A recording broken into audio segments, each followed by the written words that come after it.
Hi, it's Eve. It's the 6th of March 2021. It's a Saturday. I'm tired. I've got no plans today. I'm in my hoodie. I'm in pyjamas still.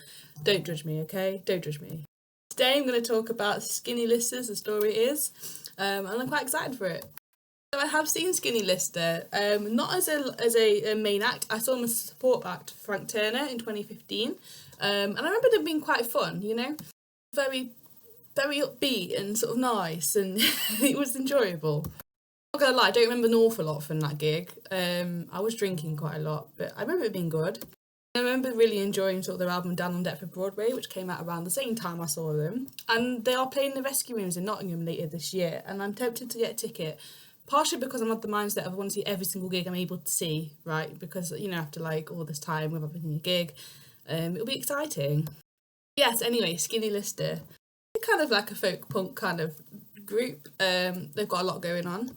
A few members in the band, and a lot of their music is very upbeat and perky. And you know what? This album kind of does the same. It's lots of perky bops, lots of feel good, lots of like feeling fun and sort of. But at the same time, like I quite like the very introspective lyricism they put in as well. Like it's a quite nice mix of fun and sort of like a lot of stuff going on, and I really admire the band, their duality between their two singers and sort of just a band altogether. I admire their ability to mesh things well.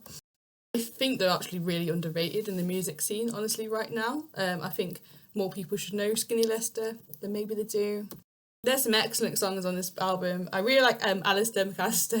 It's a proper gay anthem. I don't know if it's intended to be like a gay anthem, but it really feels like a gay anthem, right? And there's like LGBT person myself, I'm just like, I love this. I want to know what's going on in his head, man.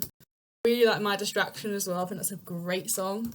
Really love the singer's sort of very Joe Strummer-esque voice. Like I think it's really gravelly and cool. In fact, Skinny Lister's sound and the production on this album and sort of this album altogether is quite retro sounding.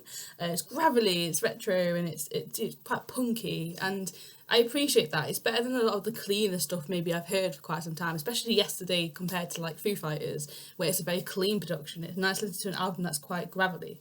I said gravelly like 3 times. I'm sorry. I just had a blast listening to this. I drove to work with it on, I drove home from work with it on. I was enjoying myself. I guess the only but though is that some of the songs are hard to differentiate, and I don't know if I could pick out all the songs still from this album.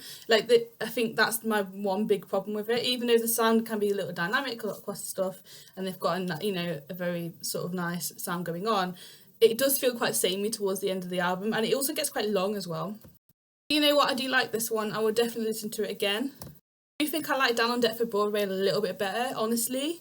But no, I would definitely recommend this album, especially if you're like a folk punk fan, or you like Skinny Lister, or you like Frank Turner, or you like Beans on Toast, or any of those artists as well.